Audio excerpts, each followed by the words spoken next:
हमारे देश की संविधान सभा की जो ड्राफ्टिंग कमेटी थी उसके चेयरमैन थे डॉक्टर भीमराव अंबेडकर। उन्होंने 1953 में ये कहा राज्यसभा में बोलते हुए कि अगर मुझे कोई अनुमति दे दे तो मैं सबसे पहला व्यक्ति होऊंगा जो इस संविधान को जला दूंगा। पत्रकारों ने उनसे पूछा कि आप इस संविधान के निर्माता हैं और आप ही इसको जलाने की बात कर रहे हैं। तो डॉक्टर भीमराव अंबेडकर ने कहा था कि इस संविधान से भारत के किसी नागरिक का भला नहीं होने वाला। क्यों नहीं होने वाला? क्योंकि जल्दी जल्दी में बनाया गया ये संविधान है।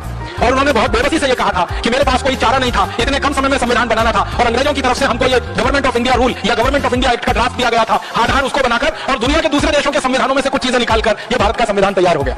ये भारत के लोगों द्वारा तैयार नहीं किया गया, एक तरह से अंग्रेजों के बनाए गए कानून पर आधारित है। तो परिणाम क्या हुआ? वो संविधान बनने के और लागू होने के पिछले 60 सालों में ही 94 से ज्यादा उसमें संशोधन हो गए। माने संविधान अब ओरिजिनल रहा कहां? 5 साल में 94 संशोधन, 3 इयर्स और 94 अमेंडमेंट्स। इसका माने हर साल में लगभग 1.5 से 2 संशोधन उसमें हुए। इसका माने इतने संशोधन किसी संविधान में तभी हो सकते हैं जब उसमें कोई बहुत बड़ी खराबी हो या कमी हो या कोई बड़ी बुराई हो, वरना इतने संशोधन होने का कोई कारण नहीं है।